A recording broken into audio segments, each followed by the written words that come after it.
So I'm here with Luke, and I think that Michael is going to step in and join us at some point. I don't think we have a really set agenda for this conversation. It's just been a while since Luke and I have had a chance to talk, and him and Michael have been talking back and forth about some ideas. So what's on your mind, Luke? What do you want to talk about? Well, the first thing is that since it's been so long since we've talked in live version, you Yeah. at normal speed sound like you're handicapped. Interesting. Because Okay. I'm s- I'm so used to your voice sped up Hmm. that and I've been listening to a lot of I watch basically all the Grail Country stuff that I'm not in. So Right. and the stuff that I'm in I watch twice. So I'm just kidding. It's funny. I've always had a reputation as being a fast talker my whole life. So if you're listening to me sped up, then it's really Yeah. fast. Yeah, I think you can, like, when you get excited about something, but, Yeah. man, what have I been thinking about? Well, the main thing I've been thinking about is what I made that video about this morning, which is just that, cosmic icon. I think it's I find it to be a really great image that brings together a lot of things that I'm interested in. Right. So So you're taking Wolfgang Smith's icon of the cosmos, and then you were kind of using it to give a Trinitarian ontological kind of spin to it, from what I gathered. yeah, I could be Trinitarian, but even like I did it initially. I mean, I don't know. I haven't seen if Joseph hasn't told me he's looked at it, but even him or Jacob or anyone, I mean, or even like Sam, I would be interested because I framed it within a Jewish concept, God, breath, word. Mm. And so it's, I mean, really, it's a way of talking about, I think, a multi-unity relational ontology, space. And I think it maps on to anything, because even if you think of reality in terms of like philosophical materialism, like when you break anything down to it's That's almost the opposite of what Wolfgang Smith actually thinks, though. He actually thinks that we have in modern physics that we focus too much on relationality and not enough on substance, because that's what the world of the world of the observations of the physical layer is. That's a world of relationships and space, like you were talking about space. It's definitely characteristic of that, but he's saying that we've missed the world of substance, which is the world of qualities, the world of real objects. He also would have a problem with, you said something about in your video about God being pure potential. And Wolfgang Smith is definitely a Thomist, and he talks about actually the entire quantum physics confusion being a confusion about potency and act. So for him, God is pure act. right. Well, and I mean, I would probably agree with that too, or pure,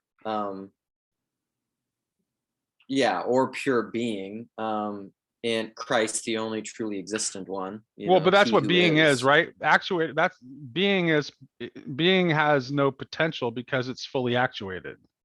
Like being itself, that's God, the divine. There's nothing to be actuated.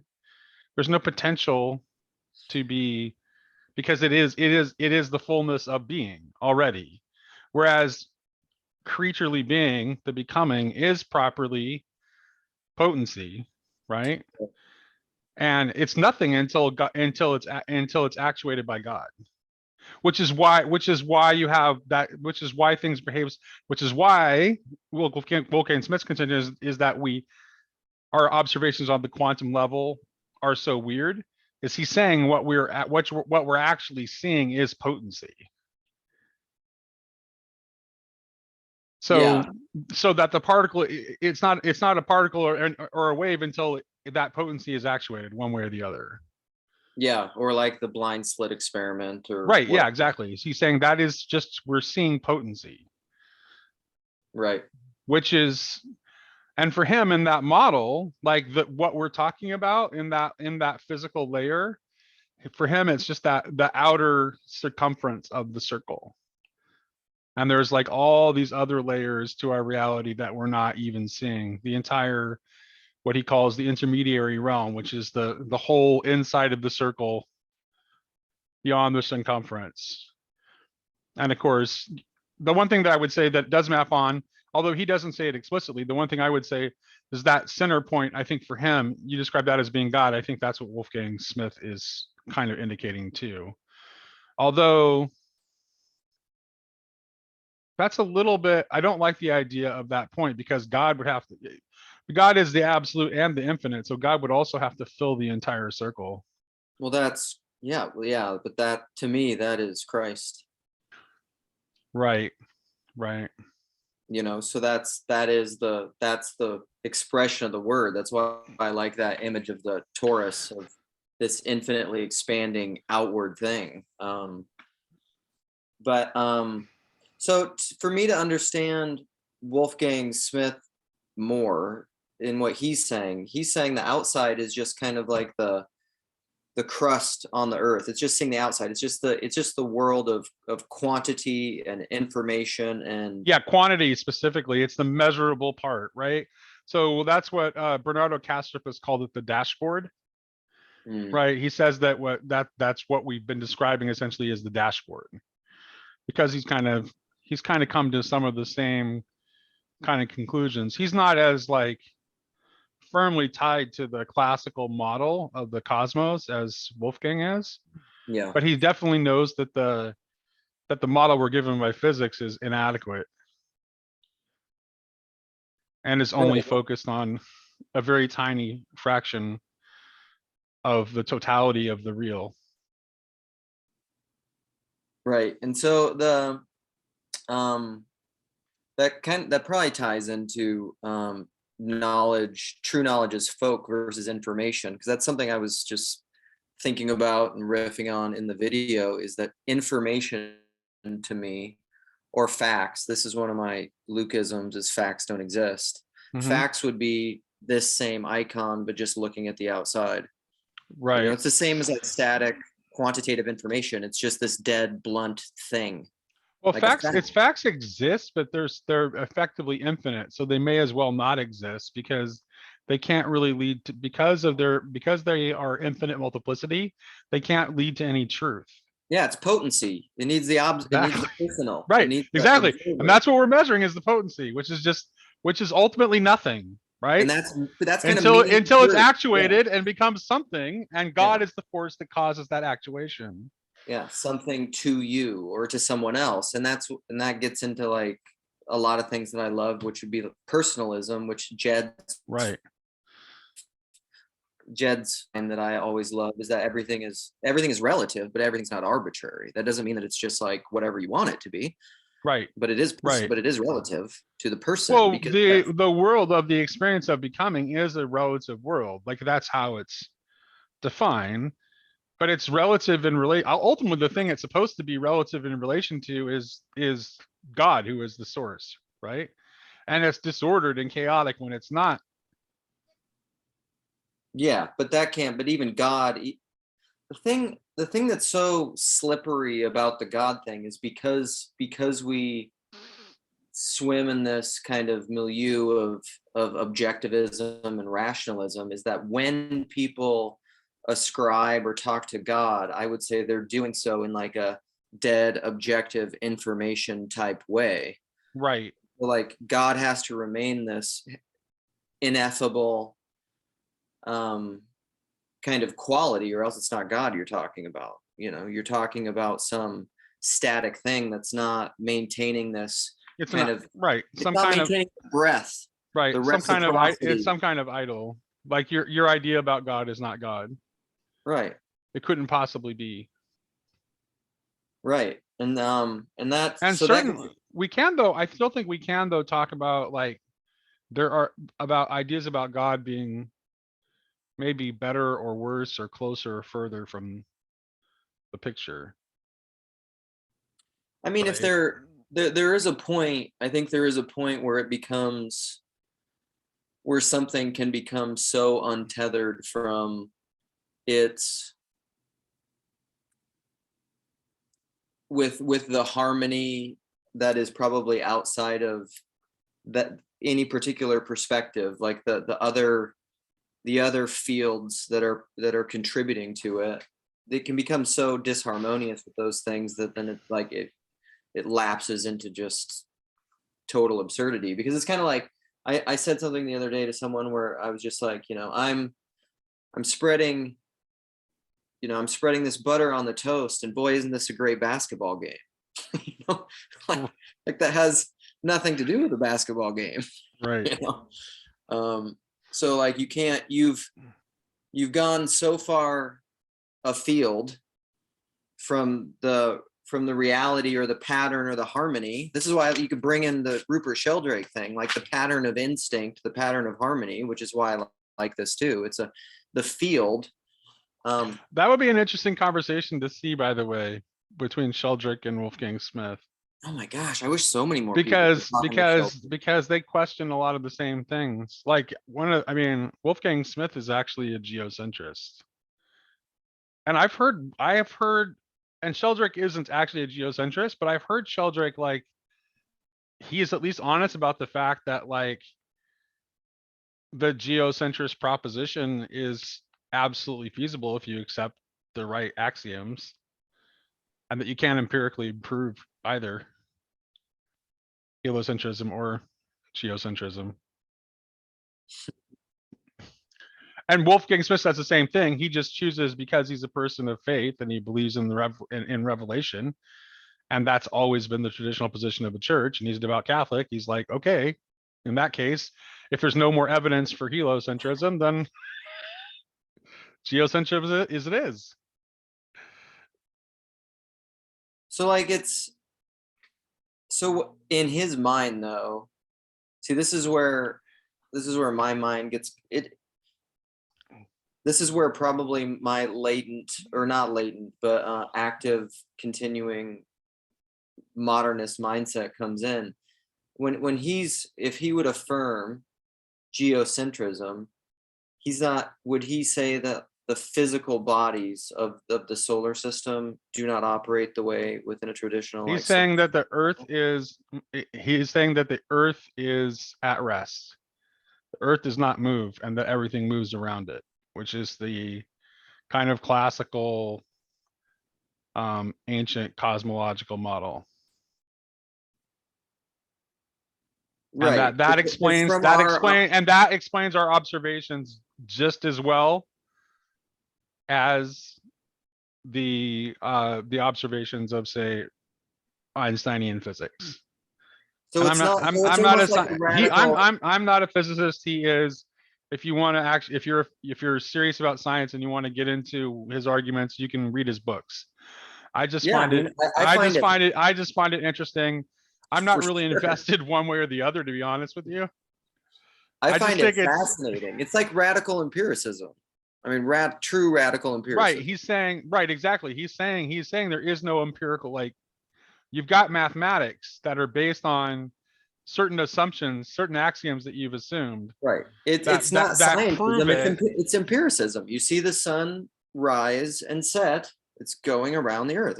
Right. Well, that's precisely what he's trying to save. Is he's trying to save the importance of our phenomenal experience of the world.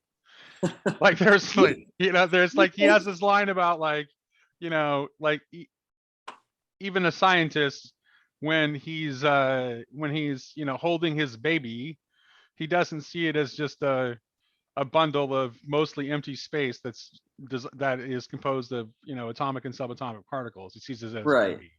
Right, but that's so personal and intimate to people that, like, that's not a bridge too far. I mean, what I was just thinking is, well, he's talking. So the things that he's talking about, this is what used to be assumed.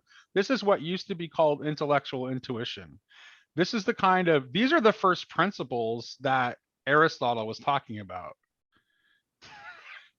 Is like Aristotle, which is not geocentrism. I'm talking about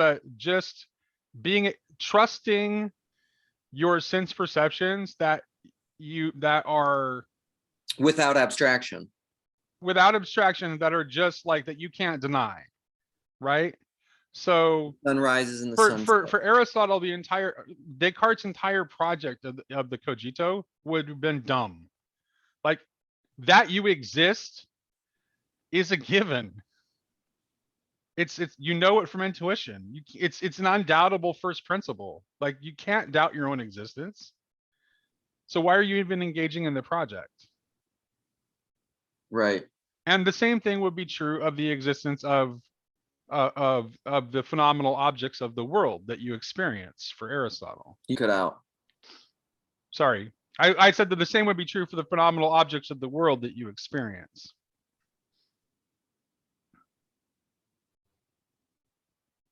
That they're just Right. Well, and because you that's can't deny them. that's kind of the I can't George, pretend that right. that this that the desk that I'm at is not real. It's real for me in a way Well, that that's doesn't the need George in a way MacDonald that doesn't quote. need proof. It doesn't need proof, right? I don't need to logically abstractly prove that this desk exists. Yeah. And It's- most of modern philosophy is from the standpoint of traditionalism and from the standpoint of Wolfgang Smith is not worthy of the name philosophy because it begins by the denial of obvious first principles. Yeah.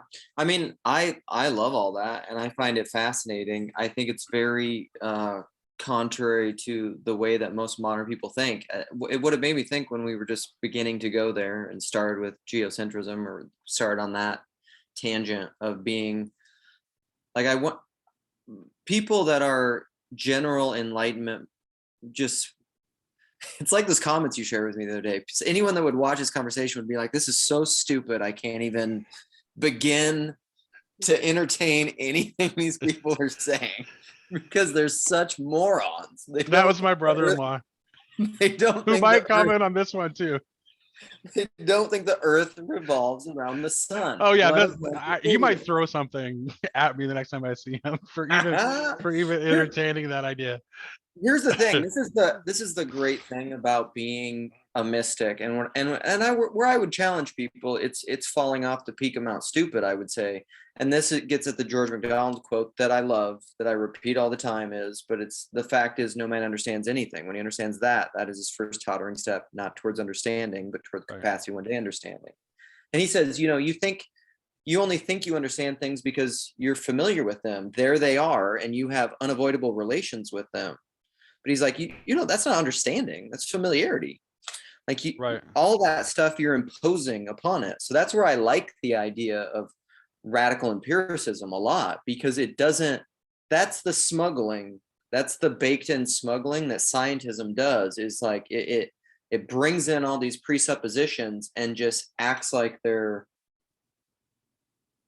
just sure given. be empiricists, but don't forget about imagination, intuition, and inspiration. You're cutting off half your senses. Right. Well, I mean, those things matter. Those are within empiricism. I mean, you can't in a proper empiricism they would be, but that's not. But we cut them off. We only take into consideration like what we can observe for our senses. But then it's in a more of a remove from that. It's not like a purely. It's not like purely based on the observation of our senses. It's based on what we can measure and trust and quantify. We don't trust our senses in as much as they are giving us a sense of the qualitative world. Yeah, but that's just silliness, because that's like nothing. I mean, this is why I talk about vision so much, is because you can't. And I mean, it gets at kind of like what Wolfgang is saying and what I'm trying to get. You can't, if in a world of dead objects, you can't see anything. There's nothing to bridge between. Right. Yeah. Right. Exactly. Right. Exactly. Take any abstract notion from physics. Okay. We had to give you some kind of like concrete image that you could actually see in a textbook before you can think anything about it. And there's rituals. The only reason you think you can have a conception of an electron is because you've seen a diagram of an electron in a physics textbook. Otherwise, you would have no idea what an electron is. Right. Yeah, absolutely. And actually, we still don't. We just made up an image It's a that model. describes what the mathematics observes. Yeah, this George Box, this famous, it's one of my quotes. It's one of my things I go back to all the time. He's a statistician. I don't know anything about him except this quote, but he said a long time ago, like, all models are false, some are useful. Right, right, right, And I think it's right. a fantastic quote, but I just really don't think people get it, because this is But real things aren't models, though. no, Real things are real things, and they do have truth to them. your map of them, your understanding of them, your abstraction of them is a model. Yes. But if you allow yourself to be open to experience them as they are, and frankly, to stop viewing them as mere objects, Well, that's iconic vision. That's what that is. then right, I know. Yeah, then So this gets into what they will disclose a truth to you. yes. So that is, and that's what all true vision is. What I would say is it's a space. It's a seeing between the Right. ineffable essence center of a thing, and then it's I know the truth about the fire that I'm managing when I'm cooking my barbecue. yeah. When I'm physically interacting with that fire and I'm managing that fire, I know it by my physical bodily interaction with it. What I know Yeah. about it is true and trustworthy and far better than any abstraction I could have about it. Yeah. I mean, like, My what can you even write of fire? I know better by what it feels like when I stick a probe into my brisket than what the number that actually on my instant read thermometer actually says. Yeah. That physical act of like putting the probe, that will tell me more about whether this brisket is done or not than the number on the dial, than the measurement. Yeah. Well, and this maybe gets into like folk knowledge, and because that conversation you guys had was great. I'm glad you still did it. I should probably go back and re-listen to it. I know I felt a little bit bad because I actually like opened it up for Michael to talk about anything that he wanted to, but he still wanted to talk about the thing that you brought up. And it's like I felt like we were kind of conversation hacking you a little bit there. No, I that's went with the fantastic. flow because Michael wanted to talk about it still. That's fantastic, because there's a lot that could be said about it, and I gleaned a lot of things, third lobing from the things that you said. But he said in there, Michael said something that, and this is true. He said, I think Luke would say that all true knowledge is folk knowledge. And I said, yeah, absolutely. I think I made a comment. But it's because of the like all this stuff that you're saying. Right, and but folk it does. It's not really knowledge, but real folk like, knowledge. Sorry, I just want to make this one point really No, go quick. ahead. I'm sorry I interrupted you, but it's important to say that folk knowledge is. I mean, folk is about people, but it's not really. It's actually not limited to just knowledge about people. No, It's actually like knowledge that comes from interaction with the real world of actual things that have qualities that Wolfgang Smith in his model is trying to point out that we're not paying attention to. Yeah. For example, the knowledge you get from holding your baby, as opposed to thinking about the abstraction of, the biochemistry of your child. Right. And a lot of that gets into I think ancient knowledge and how things were passed on.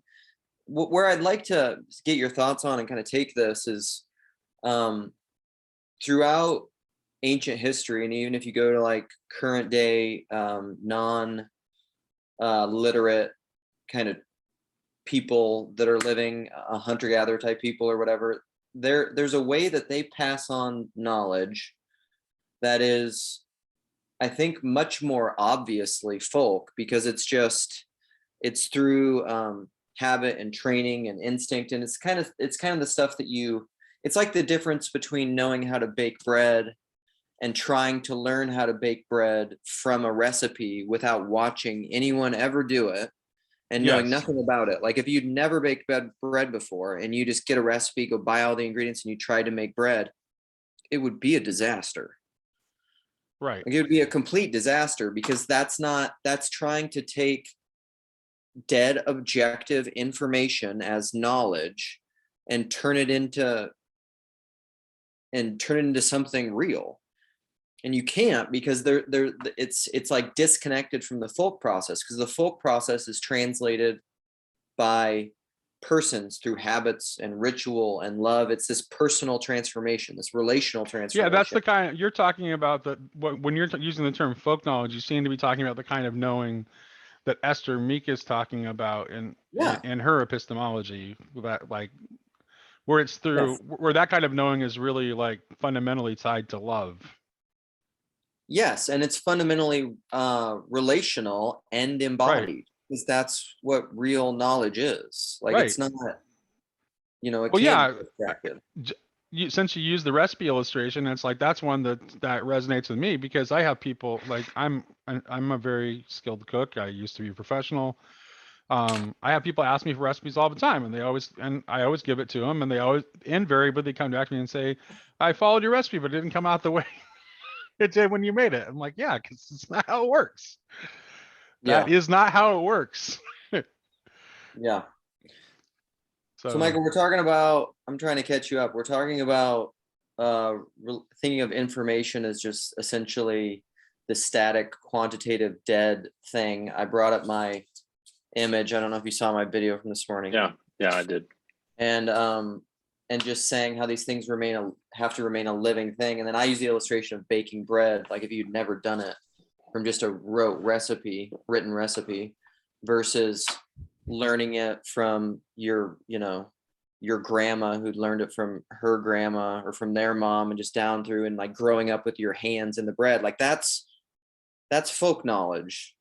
Yeah. To some degree, it's learned through embodiment and pattern and ritual. And then Nate just brought up Esther Meek and kind of the Polanyi stuff. It's the subsidiary focal integration. It's in your body, and not only your body, but the body of your mother, the body of your grandmother. And what I'm concerned with in this technological way, I mean, this brings in so many pieces. Sorry, like I think in mosaics, but it brings in like the medium is the message, and McLuhan, and my ideas of technological babble. Is I'm concerned that the more like that we go down the course of thinking of knowledge as information, the more you actually, the more that no one actually knows anything. yeah, it's very true. But people are fighting about all the stuff they don't know. Like those are that's what all these ideological fights are, is people fighting about stuff they have no idea what they're talking about. Because of tying self-identity to dead information, like that's a problem.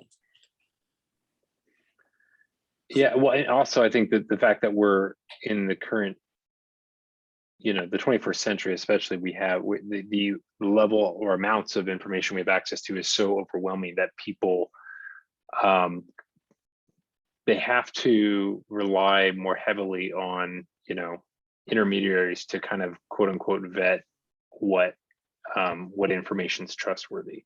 And that's a big part of this, because for political reasons, everybody's jostling each other to be in those positions if you are the information intermediary, you have the control. And so it's I don't know, it's related to this idea of what you were just relaying about how we conceive of information as this sort of dead thing that can be quantified and put in a book, and passed on in some sort of pristine form, and yet we all know that's not what it is. But what we still kind of act as if, and even like when we get into arguments with people, we there's all these turns of phrases we use, like actually, or like these little kind of indicators to say that we have some sort of expertise that is yeah, exactly right, which is the worst kind of thing, because it's just sort of an allusion to some expert over there, right, that we're not going to have a conversation with, we're not going to have an embodied experience with, we're going to be able to say institution of quote unquote objective facts that we in, because so much prestige and status associated to those things, they've obviously become corrupted, because there's so much power associated with those those institutions. So it's not surprising that they get twisted for all sorts of political reasons. Well, and you can't trust who you don't know. I mean, ultimately, I think this gets into like a little bit of anti-Gnostic things, is that when you're trying to know all these things, I think I was saying for a while, like, you can't know something that's beyond arm's reach a little bit. Like, I don't know what this means for like, what's hard about it is like these spaces, like whatever, even through these online spaces or through information, you have to, whatever these authorities are that you're trying to appeal to, like, how do you know them? How can you trust them? Like, is that trust really rooted in some sort of confirmation bias where you want, it's kind of like where it's really some sort of a bulverism, or like the tail wagging the dog, where you're looking to justify something, and so then you find the sources, because that happens all the time. People do that all the time as well, where they find an authority that tells them what they want to do, and then they'll appeal to that authority. But like, you don't know that authority either. I mean, you don't know that person. I'm wondering, something occurs to me listening to both of you. Do you think there's a correlation between our focus on the knowledge is information paradigm and the lack of real artisanship? Because it seems to me that it makes that there would be a correlation. Because yeah, I think absolutely, because it puts you into a mode where the thing of highest value is something you can copy paste, right? Versus something that you have to embody and live out. And yeah, I think there's absolutely a connection.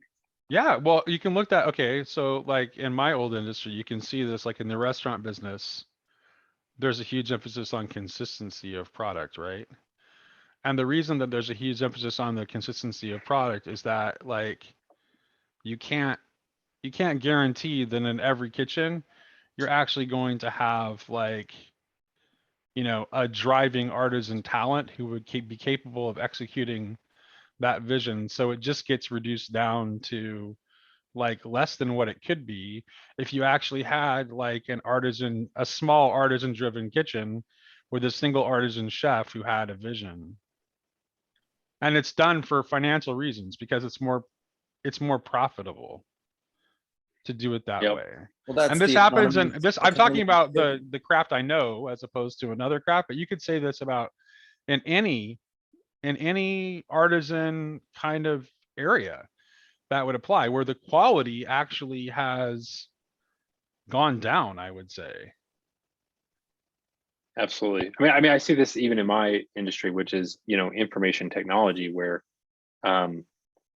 it's the same exact thing, where you're trying to find solutions that can be copy pasted, that can be quote unquote employed with, one click, versus something where you have to employ some understanding to do it. And it's not surprising that you end up with all these, unintended consequences and huge gaping security holes every which way, because the people don't understand the things they're using and touching. It's a complete black box to them, and Right.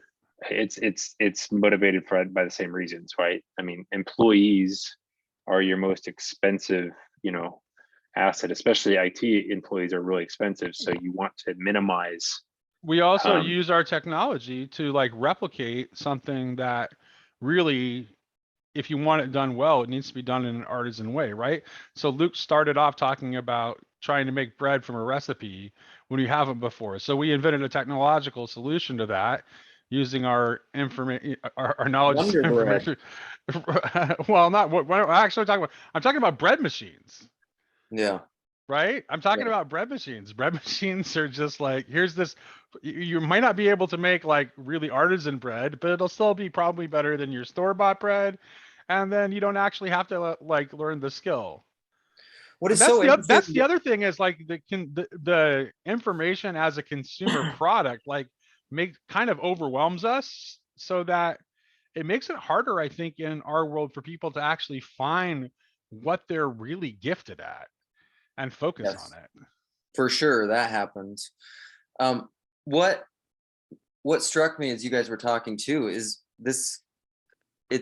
That's why I think all of this is anti-Christ and anti-personal and against the human being, and it's kind of gets into that idea of the machine, where it's the whole point is I to always knew bread eliminate. machines were a sign of Antichrist. No, but they are. The whole point is to eliminate the person or the artist or the person who actually has skill, folk skill, and embodied art and beauty and quality. The whole thing is to get rid of that. Make it one click. Like, you don't need someone that understands. Like, you just need a click. You know, you don't need somebody that actually knows, that has invested all the time and effort and work to make bread. You just hit the button. You don't need to learn how to manage a fire. Just go buy a pellet smoker. Yeah. But like, right. That's the trend, right? It's just like McDonald's. It like they that was how you took the burger and made it fast and easy. And now, like, you don't even need tellers. You just get a robot to give you the burger. And like, pretty soon it's just like, I don't know how we got at the metaverse, I guess, is what I'm saying. Like, who could have seen this coming? Yeah, in DC Schindler's book, Love and the Postmodern Predicament, he talks about all this stuff as, in the introduction, as kind of a radically anti-human project. And the Yes. reason he says so is because at a sort of most fundamental level, what a human is a creature that desires to know things. And by Right. putting these sort of layers and intermediaries in the way, it sort of guarantees that we are cut off from real knowledge. Right. Or a human being is someone who wants to know things or commune with things. Like, this is what I mean by Eucharistic knowing versus just mammonistic. Well, it's yeah. How do you knowing define that? No, it consumerist. certainly is a contact with reality. Yeah. Versus, and it's a communal thing, as you just stated, which I think Intimacy, eros. that going back to your folk idea. Yeah. There's something I really like about that term, because it conjures or connotes a whole lineage and a history and a communal aspect. There's a ritualized aspect, Yes. which makes me think of some of the work. I mean, Nate talked about this in our last conversation, but Drew Johnson and his like the whole idea of rituals as a form of epistemology. It's how we always came to know things, and it's still how we come to know things now, except that we have this sort of one branch off that folk tree, which is like science and, you know, all these quote unquote scientific disciplines that are they have a very scaled down set of rituals and things that we do. And one of the things that I think that's missing from these rituals is, I think most of like the storytelling we do has a sort of built-in error correction, where like, even if you're trying to tell like a story for propagate for propaganda reasons, like there's something about the storytelling mechanisms that almost forces you away back into some sort of like real story, like because of all the built-in error corrections of the storytelling mechanism. But once you get into these worlds of science and quote unquote objective facts, those like we don't have those things, right? So that you just present a series of numbers and you say, yeah, this is what I found when I did my experiment, and those numbers could be completely fudged, you know, because you need them to show X so that you can get your science grant or whatever. Like, and nobody knows. There's no embodied error correction where you look at the numbers and go, oh, this is off, unless, you know, maybe you're in this really, you know, specific discipline where you've gone through all these rituals over and over again in that particular area, and you go, oh wait, this doesn't look right. But I don't know. It's well, the numbers are so divorced from, they're so cold and just quantitative, and divorced from anything that is folk, that has, you know, kind of this, I mean, this is why I love this simultaneous reciprocity. And like, that, what that reminded me of was that in that psychoanalyzing Batman thing that I pushed on you guys forever from the fundamentalists, Peter Rollins says that in there when he's listing through all these things at the end. When you go deep enough in any field, there's and this brings in Ian McGilchrist, but there's a convergence of opposites. So he says that's what myth is. The reason myth works and is transcendent is it it's like order, chaos, truth, evil. Like there's this convergence of these things in a story that you just can't reduce it to a simple, clear one thing. Like it's irreducibly complex. And he said, like Gödel's incompleteness theorem in math, or in physics, you have like quantum indeterminacy. It's just like wherever you go in any field, there's an irreducible complexity to it. But with the information, the whole goal with objectivism is to get to just like brute, cold, determinate reality, and it's just anti-human. It doesn't work. Yeah, that's actually specifically, I mean, Wolfgang Smith, that's what we've been talking about him a fair amount. Like he actually calls the scientific, not the scientific worldview, but scientism, he actually calls it dehumanization. Yeah, it's understanding by killing it. I mean, vivisection. So- Lewis said that so long ago too. Like you Well, try to and understand the frog by cutting it open. I think we also know, I mean, we have a sort of gut level reaction to it where we know the simplified representation doesn't comport with our actual experience of reality. We all have an inward sense that there's more. And it's, it's only the highest, sort of priest of these different sects that, that will try to say, no, this is all there is. This is it. This is it. This is the only way to know and understand. But we'll deny it even when it's like goes against our actual experience, like in a way that's obvious. For example, no one in science is going to take the experience of people who use psychedelic compounds seriously in the way that they describe them. They're going to presume to know that what they are experiencing is merely a result of chemical processes in their brains and couldn't possibly be real. Right. But They'll based smell them on in what water. empirical evidence? Right. Well, none. The party that has empirical evidence in that is the person who's reporting what they experienced. Yeah, because Not the scientist who's abstracting about it and guessing what Yes. it might be from Right. their position. Yeah, right. And then they don't even, you don't know you're doing that. Or they can't see that they're No, they doing don't see it. That's what like Wolfgang Smith like says that all the time. He's like, he talks to people and it's like, unless they've read his books, it's like they can't even see what he's talking about.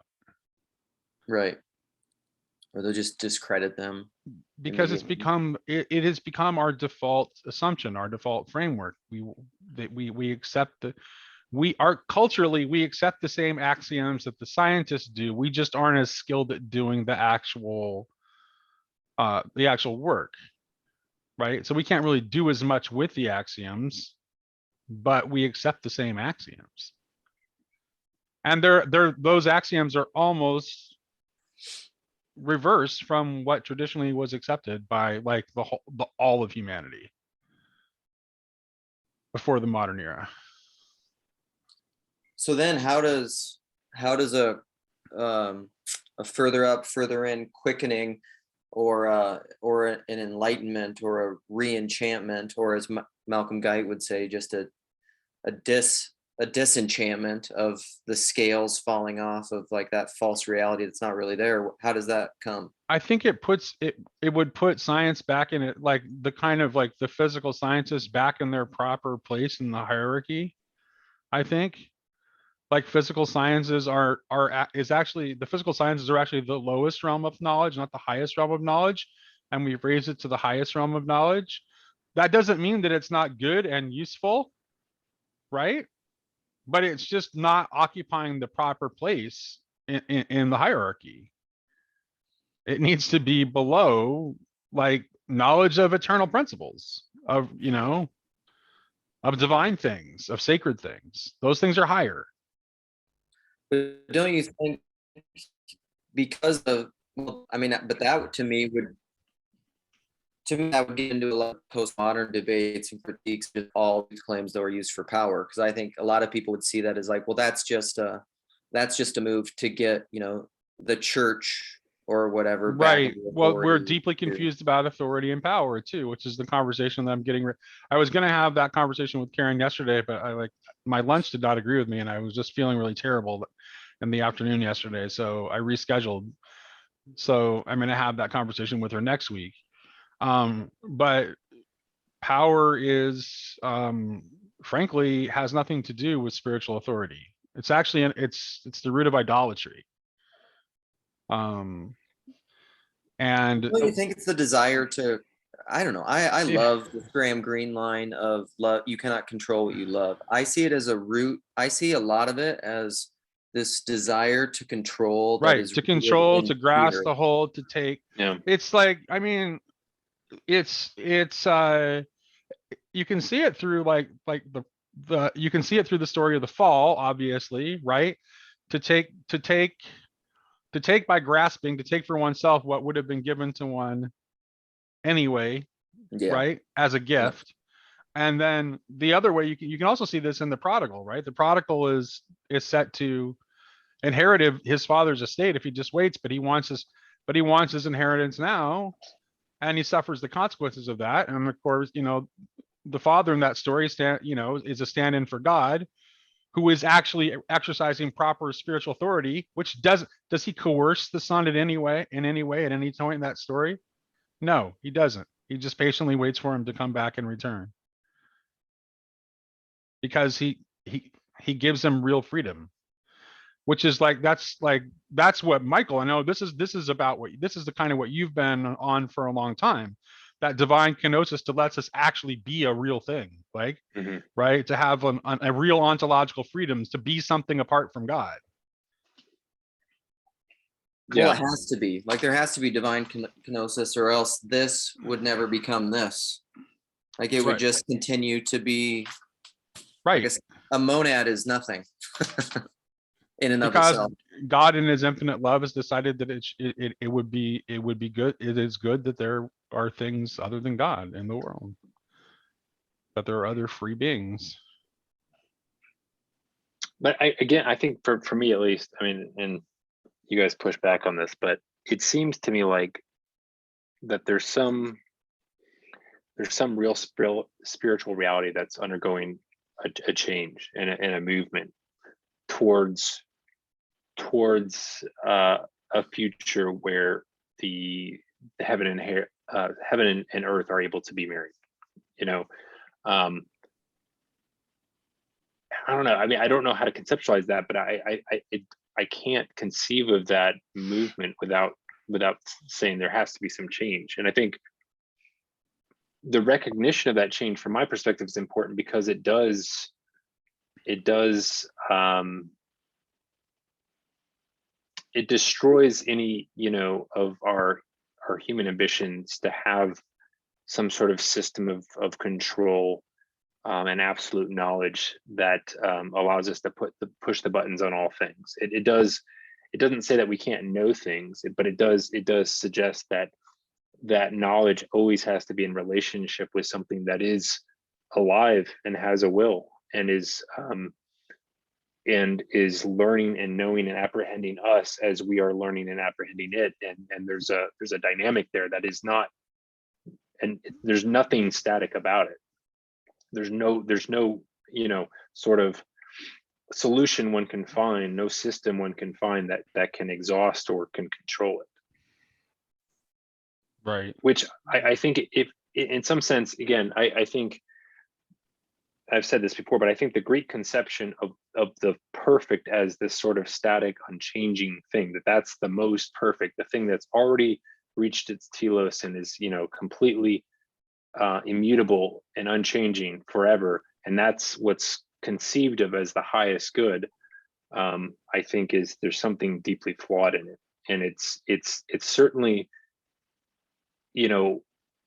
at the core of what motivates sort of the Western mind to seek out this sort of shortcut for how, well, if there is some sort of underlying structure that is static forever, and you can find the secret to that structure, you can be God. Mhm. At least in some smaller way. Like, you can at least play God in some smaller way by pushing the right buttons with that knowledge. And I think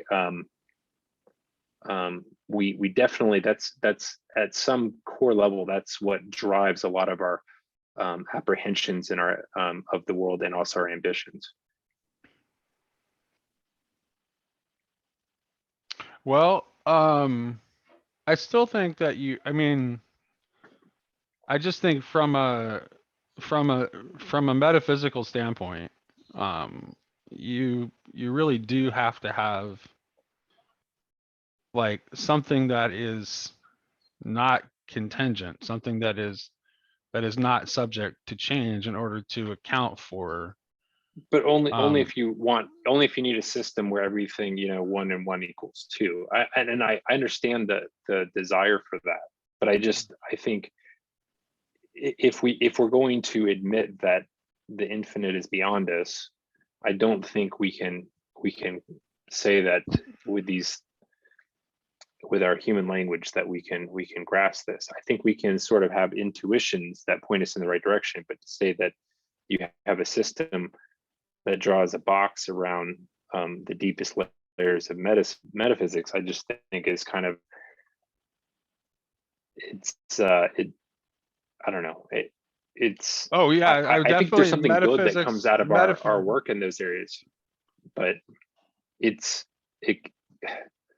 I don't know. There's a lot also, metaphysicians can also become exceedingly arrogant when they think they've, found the solution and everybody else is wrong. And there may be truths that they're seeing through that system that other people do not have any ability to apprehend because they don't have that toolkit. But I don't think there is a system that is exhaustive, even no matter how elegant or, Well, so interesting it might appear. to the whole folk thing, right? And folk knowledge. If you've developed a system that maps the highest level of metaphysics, that's what it is. It's a map. Mhm. Like it's become objective. It's become information. It is no longer a folk thing that has to do that's related to communion with that, whatever it is. And I don't think, I mean, ultimately I'm interested the more and more I talk to this stupid light Yosef about this stuff, because I went back and forth with him this morning and we were having this big conversation about different ideas of Trinitarian theology. Because to me, like when you look at the model of this image, or like what a torus is, that middle is this, to me, that is God, this ineffable, irreducible thing that's like the same as nothingness. Like it, but this is the thing where Michael, I think, and tell me if this resonates at all, but the thing is to say that like that never changes. The reason that that's okay is because that never exists in and of itself, because it's the same as not even existing. It always eternally begotten, co-substantially exists in this. Well, I think that's God in the mode of the absolute, right? Because God is both the absolute and the infinite. So when you're talking about that, like that unchanging ground of being, unmoved mover kind of conception of divinity, Yeah, that's God as the absolute, but God is also the infinite as well as the absolute, which is why I think the diagram, this is why I believe that the diagram that Wolfgang Smith has looks the way it does, right? I think that point is kind of like is representative of God as the absolute. yeah. But like God as the infinite would actually be the entire. Right. But that's, and to actually, me, the cosmic Christ, essentially. Right. Which is, and this is where it gets like, is Christ, this is where the metaphysics gets tough for me and all the language gets tough, because then you could say somewhat, because this gets into like pantheism, panentheism stuff, because it's all Christ and creation. I don't know what an eternally begotten, like in a pre-existent God, where there's a begetting that isn't manifest as something that isn't the cosmos. Like I don't know what that is. I mean, I have no categories to even think of it, you know? And so in that sense, like it starts to touch on process theism stuff where like, is God in Christ becoming, and in us, the bride of Christ? I mean, we're obviously becoming something, but in a way, depending on how you think about time, like that's just our perspectival experience of it. Because, and I think this is, I mean, I don't know, I haven't dipped my toe in Origin yet, but I think what Origin would say, essentially my intuition of what he says is that, but the eternal unchanging reality of who you are is, it already is. It is. Well, That's what I you're would living say in. like Christologically, like I think that you can have process theology kind of almost have to be true from a Christological standpoint, right? Because God through the incarnation enters into time, enters into becoming, is participating with the becoming directly as the God man, right? So And it's not a temporary identification either, right? It's right, it's not not like a, temporary identification, but I would still say that like if you have say a monarchical model of the Trinity, you can still maintain that there is that that the principle out of which the Son is begotten, eternally begotten, somehow remains still not subject to change. And that the divine part of Christ would also not be subject to change, only his humanity. I mean, I understand. I think, Michael, tell me if I'm wrong. I think your concerns with this is it makes like all of the technical metaphysics of like, you can do this, but maintain this and do all of that is like it's a cold thing. It's hard with all of that to say, to existentially feel, again, in a folk way, not in an information way, that God loves me. Right. Yeah. Yeah, that's right. You Yeah. know? well, I again, I like, yeah, I think there's truth in that, and in the desire to put God at like this remove and to put him on, to make sure that there's a sort of awareness of the infinite, distance in some sense between us and God is, I think it's all warranted. But I do think at the end of the day that, I mean, for me, the best analogy is to think of like the writer who's writing a story, and and in some sense, and again, linking back to the that Rowan Williams, I disagree fundamentally with what Rowan Williams says is in his intro, which is that in Anna Karenina, Tolstoy, when he makes the point that Tolstoy, if he wanted to, could have written a completely different ending for Anna Karenina, that she didn't really have any agency because she was a figment of his imagination, right? Like, so if he decided, oh, I want Anna Karenina to do X instead of Y, what she does in the book, there's nothing she can say to the contrary. And I would say that's absolutely would not be the experience of any real work of art, because in some sense there's a life that is given to the characters that it takes on an independence that's directly correlated with the level of sacrifice that the artist or the author puts into it. And I think in the same sense, that is what we are for God. Like, there's a sense in which, yes, God is ultimately sovereign over all this, but because of his kenotic love as being the most core element of who he is, and his like a willingness to take that to degrees that we can't imagine, I think we do have a sort of autonomy that ends up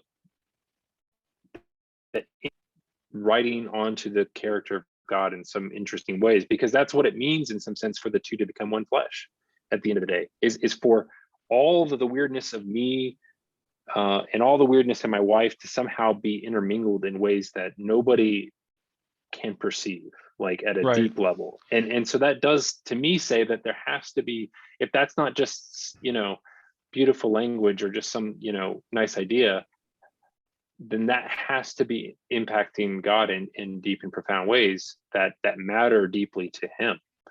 And again, I would say if that's not true, then there's not much difference in my mind between the people who think we're living in a simulation, because certainly God is kind of firewalled off over here, and he can enter into our reality, and he can become a sort of puppet in Jesus, but then he can just as easily get out and go over to his other simulation over here and do the same thing. Right. Which is not the same thing for a writer who's writing a great work of fiction. He can't just like pop in, over. I mean, to some extent he can, but there's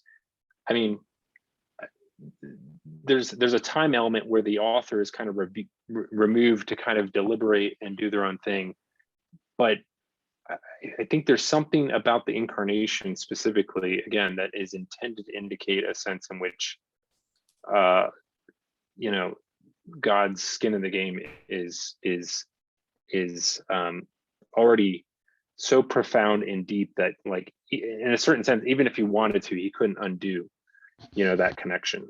Well, but what you're saying, like even skin in the game or any of that, the true author, the story is them in some way. Like exactly. And in that, there is no choice. Like you couldn't do this or not that. You do what's you.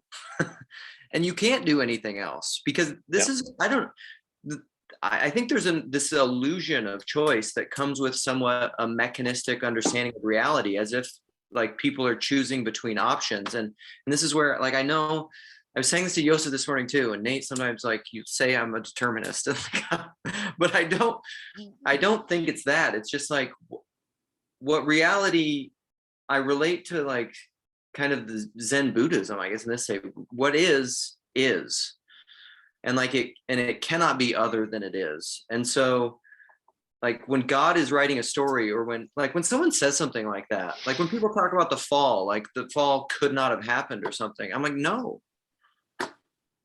no, like it had to happen, because it did. There's something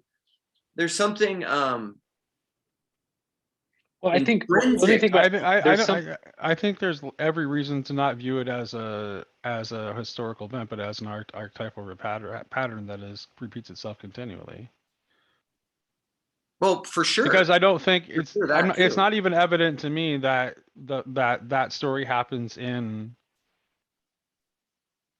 the historical time.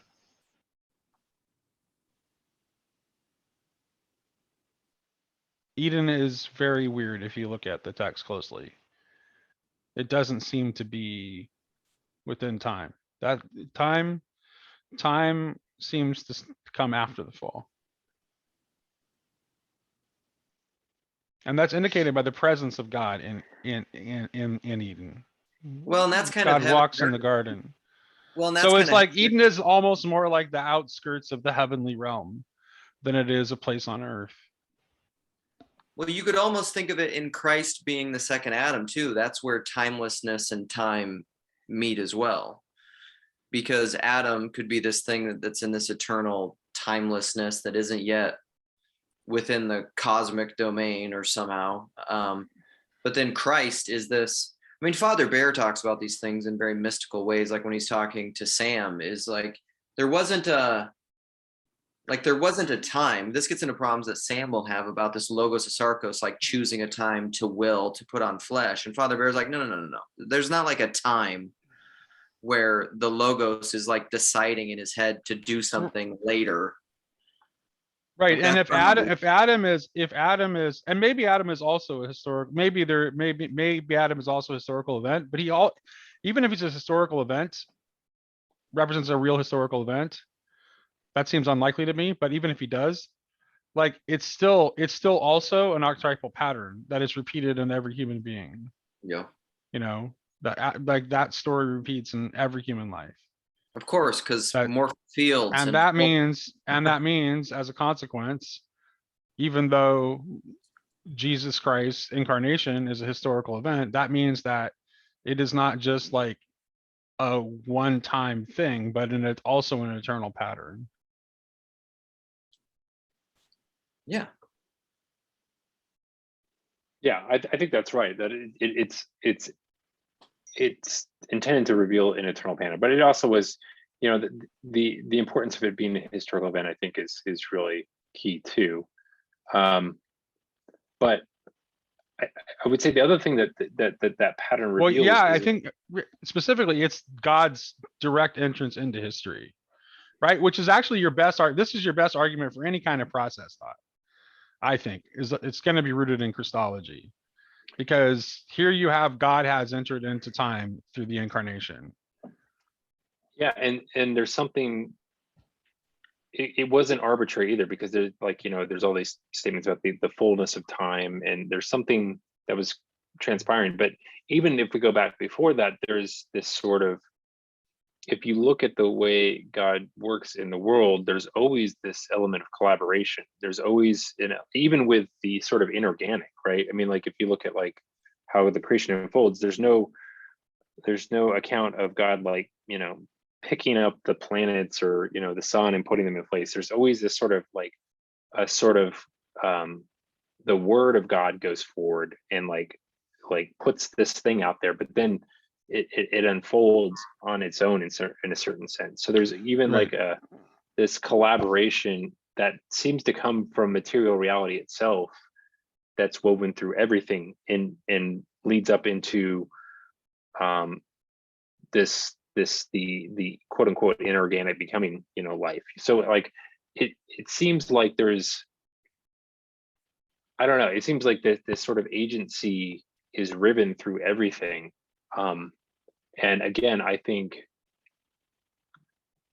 I don't know, like I often think about like just how enormous the universe is, right? And some people like be like have, when they think about that, there's a sort of like nihilism that's built into that. Like there's a sort of emptiness and meaninglessness, right? That they, and it is instantly conjured into that because of, but I think, I don't know, like for me, like I think we don't know to what degrees that might absolutely be necessary for the kind of the levels of autonomy that we experience here, that and in a certain sense that it's all made possible by in an infinite direction that we actually are connected to. We're not aware see them, like, you know, like in Luke, in your video, you were alluding to like this idea about like most of even matter itself is just empty space. It's a cosm of the macrocosm, right? Of these great, you know, distances, but you know, and everything is just a relationship across these great distances. And I just think that through all that is a sort of testament to both God's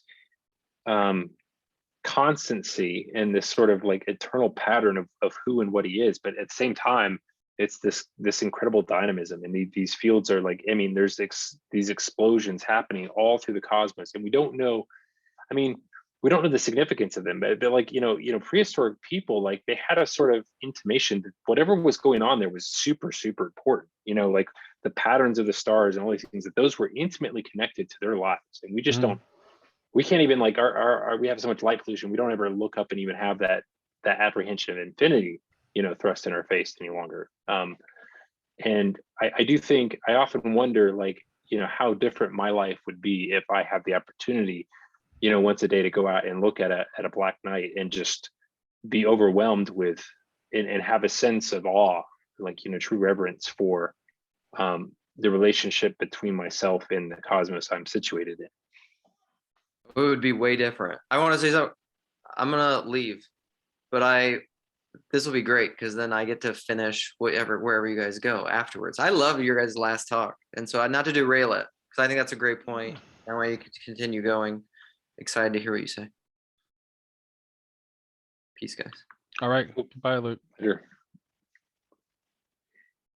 So, Michael, did you want to complete that thought? I think I kind of got into the completion, which is just that I think the world is so much stranger than we know, and that's a great thing. Yeah, it's not like if you believe that you're in a part is being told by the, you know, the best story creator ever, you know, and not only that it's sort of choose your own adventure where you get to like have material impacts on the story that you get to see little, windows into those impacts now, but the idea that down the road at some point you get a further revelation understanding of it. I think that's as wonderful as anybody could imagine or ask. And the idea that because of the self-sacrifice, the ability for this all to come to a good end for everybody. Right. Even the most despondent and horrific of tales aren't yet over in some sense. Right. Well, interesting. So one of the things that Tomberg says in chapter 6 or letter 6, probably heard Sherry and I discussing this, is he actually suggests, which kind of aligns with my idea of Eden being like not really like, it's not really part of time, right? It's really kind of something that happens outside of time and before time.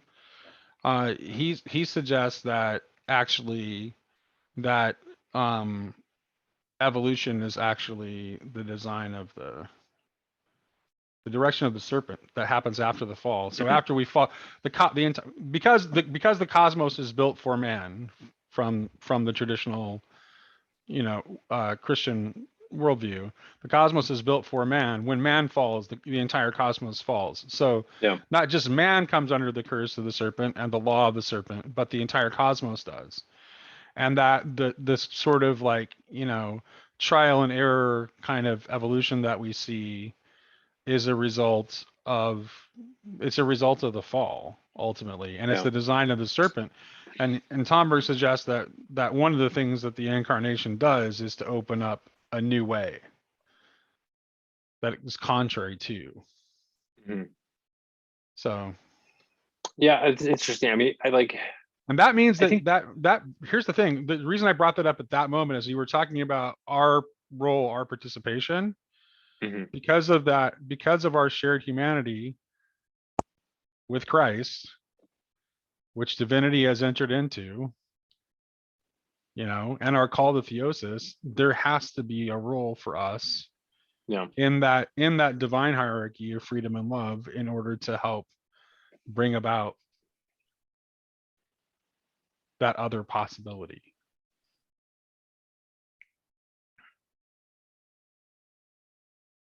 Which means we might Yeah. need to learn how to do science a better way. Well, that's what Barfield would say. I mean, Yeah, I know. I still Right. well, and I still wonder about his predictions of 100 years from when he was writing or whatever, that you wouldn't be able to do science without an explicit reference to the incarnate word. I don't know. I find that, I mean, again, what's funny is, so I was just thinking back to how somebody might experience some of the things we're saying as kind of just, woo, right? Oh yeah, for sure.